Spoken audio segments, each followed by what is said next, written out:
వైఎస్ఆర్ తెలంగాణ పేరుతో ఓ పార్టీ ఏర్పాటు చేసి షర్మిల చేసిన హడావిడి అంతా ఇంత కాదు. సింగిల్ విమెన్, పదుల్లో దీక్షలు, వందల్లో సభలు, వేల కిలోమీటర్ల అడుగులు అయినా సరే అనుకున్న మైలేజ్ మాత్రం రాలేదు ఆమెకు. పార్టీలోకి చేరుకులు కాదు కదా.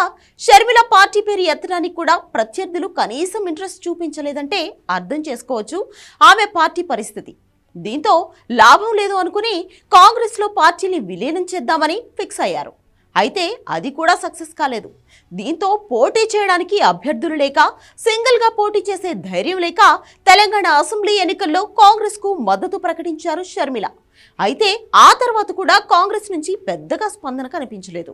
హస్తానికి జై అన్న పార్టీ పెద్దల నుంచి వైఎస్ తనయ్యకు ఎలాంటి హామీ లభించలేదు. ఏపీ రాజకీయాల్లో యాక్టివ్ కావాలని కాంగ్రెస్ పెద్దలు ఒత్తిడి పెంచినా ఆమె మాత్రం తెలంగాణ రాజకీయాల్లోనే ఉంటారని ప్రకటిస్తున్నారు ప్రతిసారి. అయితే ఇప్పుడు ఏపీలో పార్టీకి ఊపు తీసుకువచ్చేందుకు కాంగ్రెస్ పెద్దలు ప్రయత్నాలు చేస్తున్నారు. దీనికోసం ఏపీ కాంగ్రెస్ అధ్యక్ష బాధ్యతలను షర్మిలకు అప్పగించే ఆలోచనలో ఉంది పార్టీ హైకమాండ్.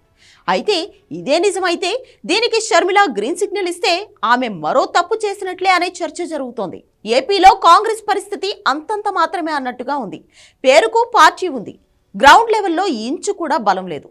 ఇప్పటికే ఏపీ కాంగ్రెస్కు చెందిన నాయకులు, కార్యకర్తలు చాలా మంది ఇతర పార్టీల్లో చేరిపోయారు.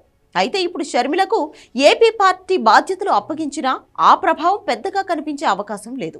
ఇప్పటికే షర్మిల తెలంగాణ వాదం ఎత్తుకోవడం, తాను తెలంగాణ బిడ్డనని ప్రకటించడం మరింత మైనస్ అవుతుంది తప్ప ప్లస్ కావడం అసాధ్యమనే అభిప్రాయాలు వినిపిస్తున్నాయి. రాష్ట్రాన్ని విభజించారనే కోపంతో కాంగ్రెస్కు నామరూపాలు లేకుండా చేశారు ఏపీ జనాలు. అలాంటి పార్టీని ముందుండి నడిపిస్తా అని షర్మిల ప్రమాణం మొదలుపెట్టడం అంటే మరిన్ని మీమ్స్కు, ట్రోల్స్కు బలవడమే అని సోషల్ మీడియాలోనూ చర్చ జరుగుతోంది. రాజకీయ భవిష్యత్తు కూడా ప్రశ్నార్థకంగా మారే ప్రమాదం ఉందనే అంచనాలు కూడా ఉన్నాయి.